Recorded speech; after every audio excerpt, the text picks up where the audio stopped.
तो क्या कह रहे हैं पूज्य गुरुदेव भगवान? और मेरी कसम खा कबीर साहिब की कसम खा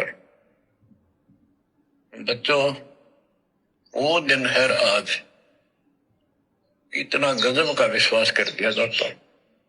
बात कुछ नहीं थी, बात और भी लाई जा सके थी, लेकिन वो दिखा दिया कपड़ा छोड़ हम लो बढ़ा जा।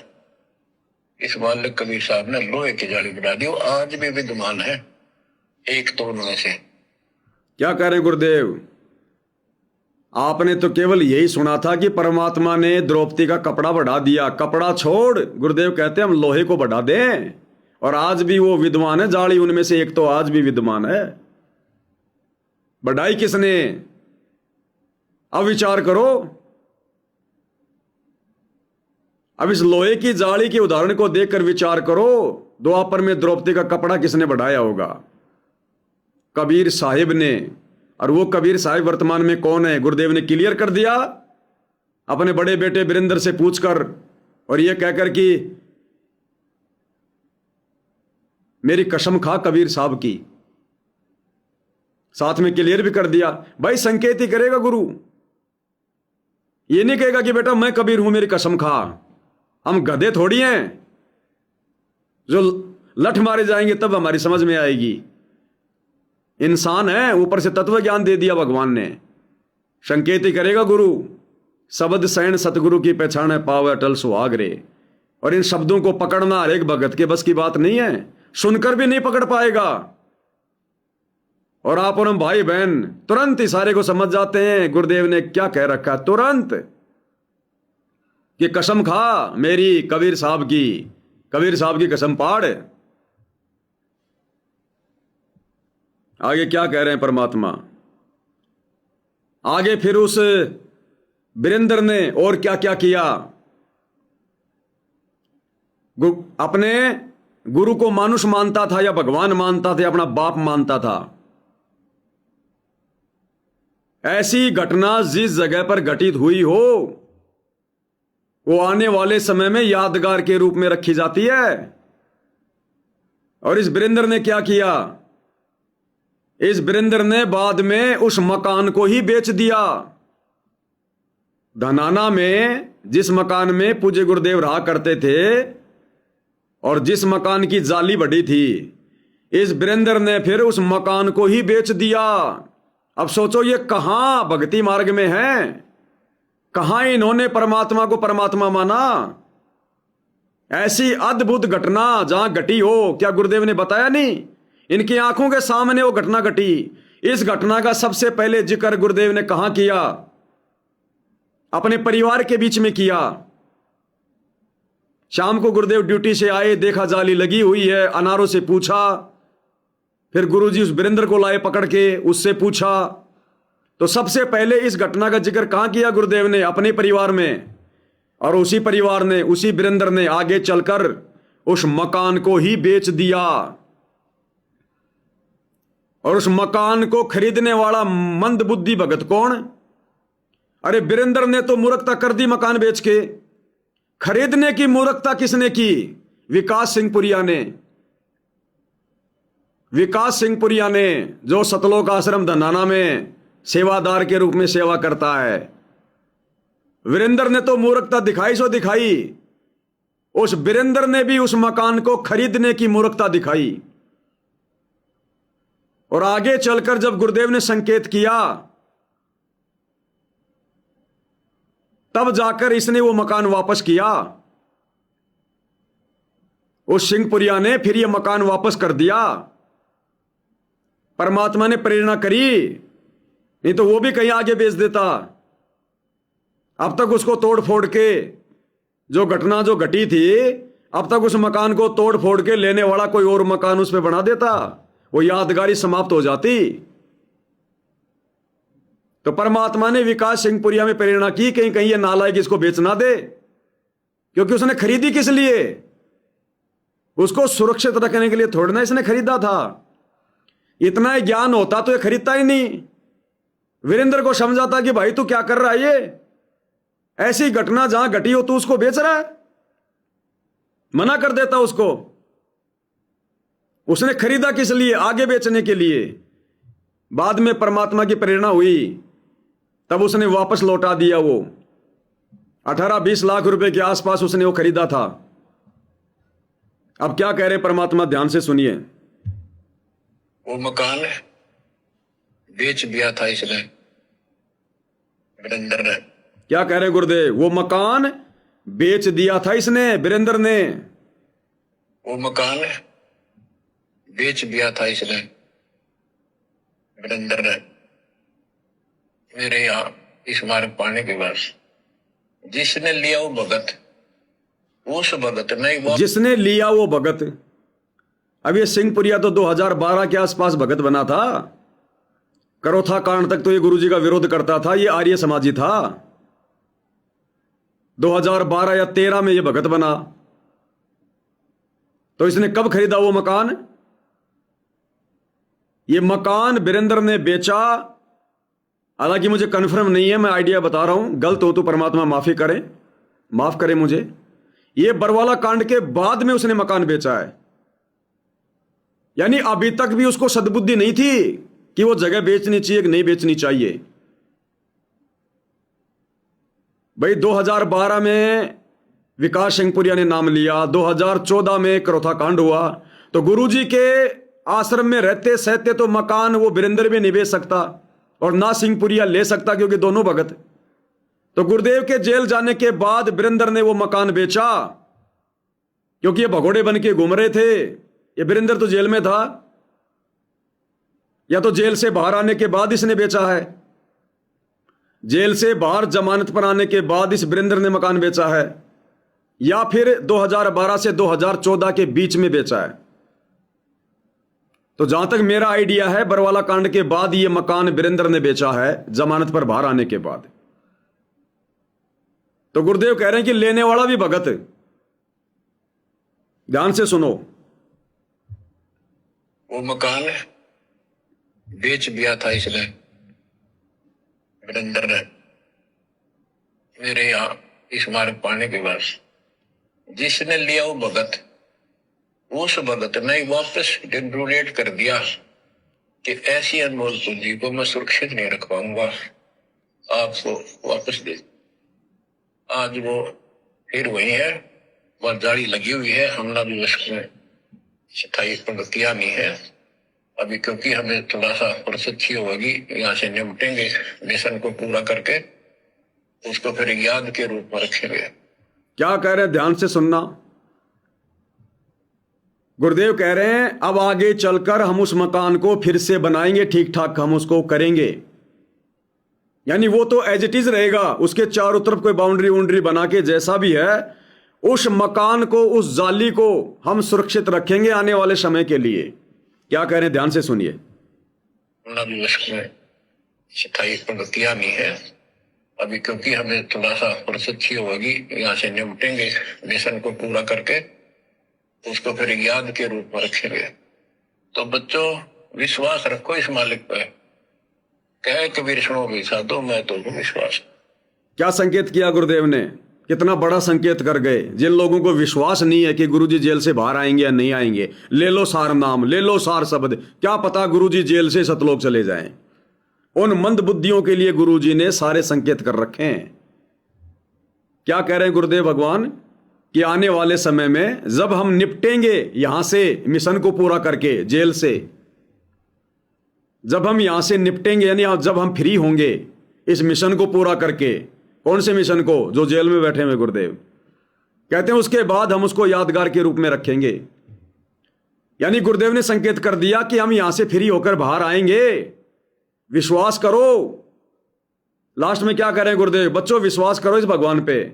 और पहले संकेत कर गए कि मैं जेल में नहीं बैठा रहूंगा, मेरा मिशन है, इस मिशन को मैं पूरा करके भक्तों की छटनी करके उसके बाद मैं यहां से फ्री होकर बाहर आऊंगा। उसके बाद उस मकान को ठीक ठाक तरीके से बनाएंगे और यादगार के रूप में रखेंगे।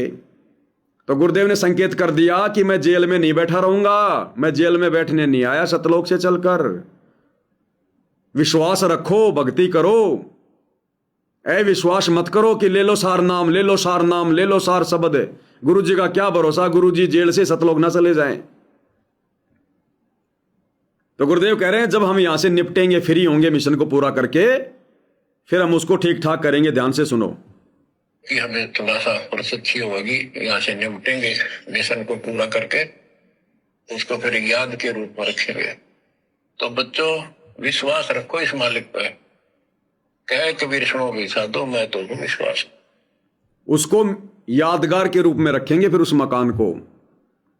अब यादगार के रूप में रखने की बात क्यों कह रहे हैं गुरुदेव? क्योंकि भाइयों और बहनों हजारों साल परमात्मा का मार्ग चलेगा। मोक्ष मार्ग तो गुरुदेव के सतलोक जाते ही बंद हो जाएगा, केवल मार्ग चलेगा हजारों साल। और आने वाले समय में आत्माएं कोई ज्ञान को आधार बना के भक्ति नहीं किया करेंगी,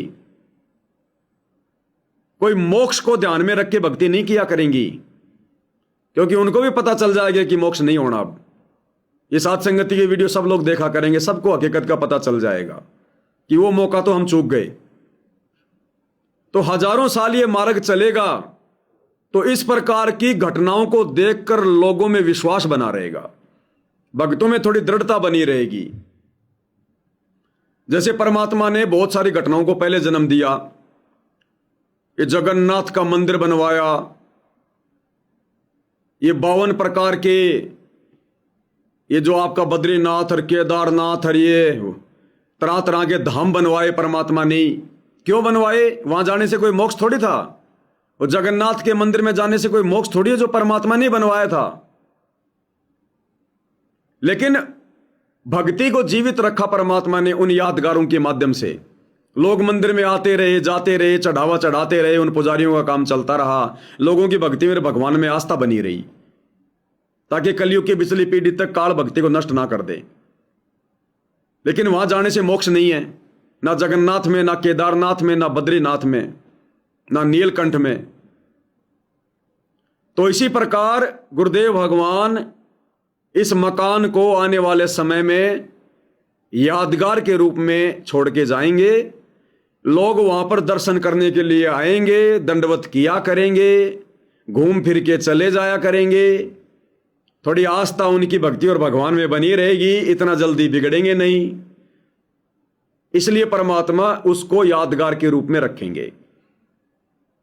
आप और हम हैं कलयुग की पिछली पीढ़ी के भगत। आप और हमारे हाथ में वो मौका है मोक्ष प्राप्त करने का, क्योंकि गुरुदेव भगवान सह शरीर धरती पर प्रकट हैं। तो आप और हमने उस धनाना गांव में जाकर उस मकान को देखने की सौपन में भी नहीं सोचनी है। आप और हमने वहां जाकर दंडोत नहीं मार देना है। ये मन में भी धारणा मत रखना कि चलो वहां देख के आते हैं, वहां भी एक दान पेटी ठोक देंगे ये लोग। आप और हमें आवश्यकता नहीं है, हमने अपने गुरु के वचनों पर विश्वास करना पड़ेगा। वो यादगार उन लोगों के लिए होगी जो सतगुरु जी के जाने के बाद केवल यहां पे मनुष्य जन्म प्राप्त करते रहेंगे, मोक्ष नहीं होना है। आप और हमने नहीं जाना इन धामों पर, इन तीर्थों पर, इन यादगारों पर। वो चाहे जगन्नाथ हो, चाहे केदारनाथ हो, चाहे बद्रीनाथ हो, चाहे कबीर चबूतरा हो, चाहे धर्मदास जी की जयंती हो, कुछ भी हो, वो धर्मदास जी की समाधि हो, चाहे कुछ भी हो, चाहे वो छतरी साहिब हो छुडानी का, कुछ भी हो, आप और हमने कोई मतलब नहीं है। कोटिक तीर्थ सब कर आवे, गुरु चरणा फल तुरंती पावे। कोटिक तीर्थ सब कर आवे, चाहे करोड़ तीर्थों पे धक्के खा लो, गुरु जी के चरणों में हमें जो लाभ मिलेगा वो कहीं नहीं मिलेगा। गुरु जी की सेवा में, गुरु जी की भक्ति से हमें सब कुछ मिलेगा। इन तीर्थों पर, यादगारों पर धक्के खाने से कुछ नहीं मिलेगा। जब आप और हम भाई बहन आज गुरु की गैर हाजिरी में सतलोक आश्रमों में नहीं जा रहे, हम उन यादगारों पे जाएंगे। अरे हमारे भगवान ने कह दिया कि जाली बढ़ गई तो बढ़ गई, विश्वास कर लिया हमने। बाप अपनी बेटी का रिश्ता पक्का करके आ गया और घर में बता रहा कि लड़का ऐसा है, मकान ऐसा है, धंधा ऐसा है, बेटी ने विश्वास कर लिया। अब बेटी ये थोड़ी कहेगी कि मुझे मेरा ससुराल दिखा के ला पहले। वो तो नालायक बेटी है फिर अपने बाप पे जो विश्वास नहीं कर रही। तो गुरुजी ने हमें जिस घटना के बारे में बता दिया वो सत्य है, हमें देखने की क्या आवश्यकता है? देखने का मतलब है हमने गुरु के वचन पर अविश्वास किया है। क्या पता गुरुजी झूठ बोल रहे हो, ऐसा हुआ कि नहीं हुआ हो, आंखों से देखेंगे तब जानेंगे। तो आप और हमने नहीं करना, मन में धारणा भी नहीं करनी है कि हम वो गुरु जी का मकान देख के आए, वो किसी और के लिए है, वो कमजोर आत्माओं के लिए है, आप और हमारे लिए नहीं हो। आप और हमारे लिए गुरु जी का वचन ही सब कुछ है। गुरु जी ने कह दिया तो फाइनल, इससे बढ़कर कुछ नहीं। तो आगे क्या कह रहे परमात्मा? और जब साधना करने से कुछ नहीं मिलेगा। क्या बताते हैं? गरीब कबीर के सो बंजारा हुआ, आप भक्ति के हेत काकर बोई जान के, धना भगत के खेत। वहां काकर से अन्न हुआ, कंकर से। वहां काकर से अन्न हुआ, वहां केसों से हुआ कबीर। वार पार पावे नहीं गति कुछ गहर गंभीर। वार पार पावे नहीं गति कुछ गैर गंभीर। साहिब से सतगुरु भय, सतगुरु से भय संत, धर धर वेक विशाल अंग, खेल है आदि और अंत। तो वार पार पावे नहीं गति कुछ गैर गंभीर। क्या उदाहरण दे रहे हैं गुरुदेव? कबीर केशव से बंजारा हुआ, कबीर केशव बंजारा हुआ। वो कबीर परमात्मा ही केशव बंजारा बन के आया था, वो दो अलग अलग नहीं थे। कबीर केशव बंजारा हुआ आप भक्ति के हेत, यानी भक्ति के कारण है। और काकर बोई जान के धना भगत के खेत। वहां उस कंकर से अन्न हुआ और वहां केशव से हुआ कबीर। धना भगत के खेत में तो कंकर से अन्न हो गया और काशी के भंडारे में केशव से कबीर हो गया। और वार पार पावे नहीं गति कुछ गैर गंभीर। और यहां गुरुदेव ने क्या संकेत किया?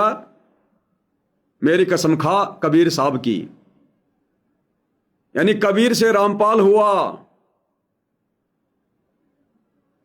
क्या कह रहे हैं? कबीर केशव बंजारा हुआ।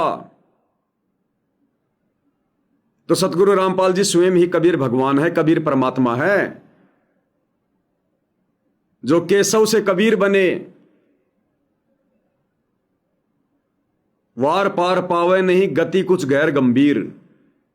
ये सूक्ष्म चीजें हैं भाइयों और बहनों, ये समझाने से नहीं समझ में आएंगी। समझाने से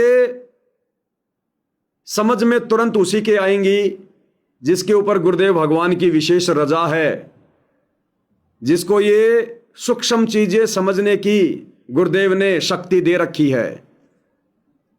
तो आप सत्सेवक भाई बहन तुरंत इन चीजों को पकड़ जाएंगे, समझ जाएंगे कि यहां गुरुदेव भगवान क्या कहना चाह रहे हैं। कि काशी के भंडारे में कबीर से वो केशव बन गया और अंत में जब जाने लगे अपना सामान लेके तो वो केशव कबीर में समा गया। अर्थात वो दोनों शक्ति एक ही थी। तो आज हमारे गुरु के अलावा दूसरा कोई कबीर नहीं है। कबीर स्वयं सतगुरु रामपाल जी ही हैं। सारा खेल यही परमात्मा खेलते हैं। इसलिए गुरुदेव ने संकेत किया कि मेरी कसम खा कबीर साहब की। तो भगत ने समझ जाना चाहिए संकेत को कि गुरुदेव भगवान क्या कहना चाह रहे हैं। आगे मालिक क्या बता रहे हैं? अब नकली गुरुओं के कारण ये सारा अध्यात्म ज्ञान नष्ट होया पड़ा था। उसके बारे में कबीर साहब बताते हैं, गरीबदास जी बताते हैं, गरीब विष्णु त्रिलोकी नाथ के परचे कोटि अनंत, भक्त वत्सल भगवान है क्यों निंदते हैं संत। यानी भगवान में आस्था बनाए रहने के लिए परमात्मा ने इन पर विष्णु जी को निमित्त बनाकर लीलाएं की। कहते इनको विशेष वो ना समझो, ये भी अच्छी आत्मा है, तीन लोग के नाथ है। अब जैसे कोई मंत्री है उसकी भी पावर होती है, उसको ये कहना तो कुछ नहीं है, प्रधानमंत्री सब कुछ है। ये तो लड़ाई वाली बातें हैं। ये तो सतीथी बताई है, इनकी इतनी औकात है, इतनी ताकत है, उनकी इतनी है। इनसे हम दूर नहीं हो सकते और इनको एज ईस्ट पूज भी नहीं सकते कि ये करतार बने हुए हैं अपने आप। ये वो करतार नहीं जो होना चाहिए। अब आगे ध्यान से सुनना। कि ये ब्रह्मा विष्णु महेश जो हैं ये अपनी जगह पर ठीक हैं, जितनी इनमें शक्ति है, जितनी इनकी औकात है, ये अपनी ड्यूटी निभा रहे हैं अपने संस्कारवश। लेकिन ये अपने आप को करतार समझ बैठे, ये अपने आप को कर्ता समझ बैठे, ये इनकी सबसे बड़ी गलती है। रामचंद्र जी का उदाहरण दिया, जब त्रेता युग में आए बहुत सारे लोग उनको भगवान कह दिया करते थे, तो वो स्वीकार कर लिया करते थे इस बात को कि हां मैं भगवान हूं। तो परमात्मा कहते हैं कि कर्ता ऊपर चोट है, जो अपने आप को जो करतार कहलाता है उसके ऊपर चोट पड़ती है काल की। और ये विशेष संदेश हैं, आप और हमने निष्कर्ष निकालना है वर्तमान में संगत में वो कर्ता कौन बने हुए हैं, जो अपने आप को सब कुछ कर्ता धर्ता समझ रहे हैं। तो चोट पड़ेगी आने वाले समय में। ये भक्ति मार्ग है, यहां पर दास भाव चलता है। क्या कह रहे हैं मालिक, ध्यान से सुनो। ग्रीव करता ऊपर चोट है, कहते हैं करतार, मूल लह नहीं मूर्खा, गिनते हैं क्यों डारे। ओए होए। कि जितने करतार अपने आप बना रखे तुमने, राम कृष्ण विष्णु, ये फिर कितने बना रखे। कर्ता ऊपर चोट है, जो एक करतार को छोड़कर अन्य जो कर्ता बनते हैं उनकी दुरुक्ति होती है। रामचंद्र देख लो, सारी उम्र दुखी रहा और कर्ता बन रहा था। लोग भगवान कहते हो मान लेता था, लोग भगवान कहते थे रामचंद्र को, वो भी मान लिया करता था। और अंत में फिर क्या दुर्गति हुई। और कर्ता बन रहा था, लोग भगवान कहते हो मान लेता था। आजीवन कष्ट रहा, अंत में सरयू नदी में जल समाधि ली, डूब कर मेरा। कृष्ण जी सारी उम्र दुखी रहा, सुख का सांस कभी नहीं, कभी कंस, कभी केसी, कभी चाणूर, कभी कुछ पूतना। और आखिर में दुर्वासा के श्राप से कुल उनके सामने नष्ट हो गया। जिसका कुल सामने मर है और पछती हो जीव है, सबसे निर्भाग आदमी है। सब कष्टों को देख कर रो रो के टाइम काटा। आखिर में एक विषाक्त तीर से मारेगा, विषाक्त जहर से बुझे हुए एरो तीर से मारेगा। अब क्या बताते हैं, गरीब करता ऊपर चोट है, कहते हैं करता रे, मूल लह नहीं मूर्खा, गिनते हैं क्यों डारे। के मूल की पूजा क्यों नहीं करते, डालियों में क्यों गिनते फिर हो तुम, कितने भगवान है, कितने टहनी है। मूल से सब कुछ होता है। वर्तमान में भाई और बहनों एक कर्ता कौन बने हुए हैं। एक कर्ता बन गया संजय दिल्ली वाला, अपने आप को जगत गुरु तत्वदर्शी संजय दास महाराज घोषित कर दिया, लोगों को उपदेश देने लग गया, दंडवत करवा रहा है, अपने आप को भोग लगवा रहा है, चवर करवा रहा है, चरण सेवा करवा रहा है। तो भयंकर चोट पड़ेगी आने वाले समय में, भयंकर चोट दुनिया याद करेगी। कभी ऐसी गलती करने का कोई दुस्साहस नहीं करेगा आने वाले समय में। जो कमाल का रोल है वर्तमान में संजय दिल्ली वाला कर रहा है, और वर्तमान में उसकी हालत क्या हो गई है कभी देख लेना, उसके वीडियो देखने को मिले तो सूख के काटा हो गया, सूख के काटा। जब जब भूल पड़े पुस्तक में गुरुदेव ने उसकी दुर्गति के विषय में लिखा हुआ है, संकेत किया हुआ है कि भूत प्रेत की बाधा से और बीमारी से उसकी मौत होगी, क्योंकि वो कर्ता बन के बैठ गया। दूसरे नंबर के कर्ता ये सतलोक आश्रम वाले, गुरु जी के परिवार वाले, ये कर्ता धर्ता बने हुए हैं वर्तमान में, कर्ता धर्ता। अरे संजय ने इतनी बड़ी गलती नहीं करी, हालांकि उसकी गलती तो है, गुरुद्रोही की भूमिका निभा रहा है पूरी, लेकिन संजय ने 10-20 लोगों की मर्यादा तोड़वाई होगी, 10-20 लोगों को ही अपने जाल में फंसाया होगा। और गुरु के परिवार ने क्या किया, इन्होंने तो लाखों की मर्यादा तोड़वा दी, लाखों को काल की गोद में बैठा दिया, काल का भोजन बना दिया। संजय के पास तो 15, 20, 25 होंगे, हजारों तो इन सतलोक आश्रम वालों ने तारीखों पर बुला बुलाकर भक्तों का काल मौत मरवा दिया। गुरु की गैर हाजिरी में स्वतंत्र कर्म करते हुए जगह जगह आश्रम खोलकर कितने लोग आश्रमों में आते जाते समय एक्सीडेंट में मर चुके हैं। इन हत्याओं का जिम्मेदार कौन है? ये स्वतंत्र कर्म है।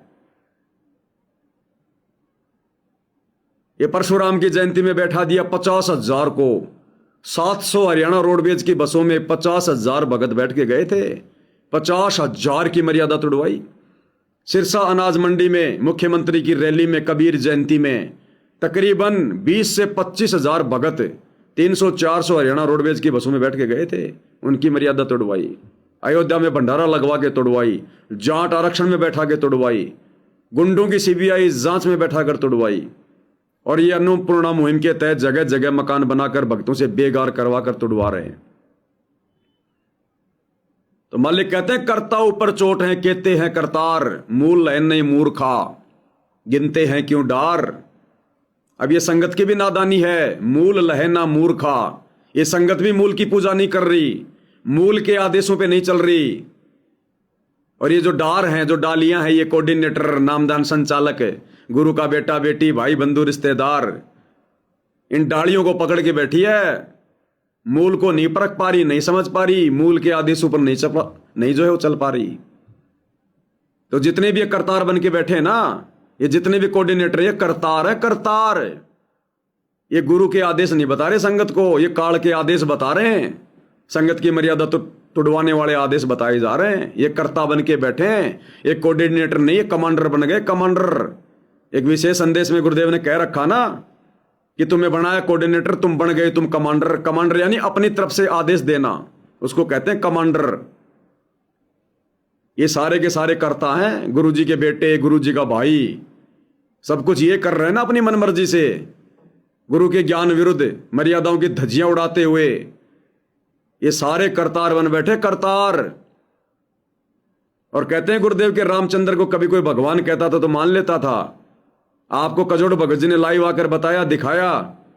उस आश्रम में भक्तों के सामने वीरेंद्र के जयकारे लग रहे हैं, वीरेंद्र महाराज की जय, और वो चुपचाप सुन रहा है। उसको अच्छा लग रहा है कि लोग मुझे महाराज कह रहे हैं, मुझे भगवान कह रहे हैं। सुना ना आपने, वीरेंद्र महाराज की जय, 2 बार जयकारा लगाया गया, कुछ नहीं बोला वीरेंद्र, मतलब उसने स्वीकार कर लिया महाराज यानी भगवान।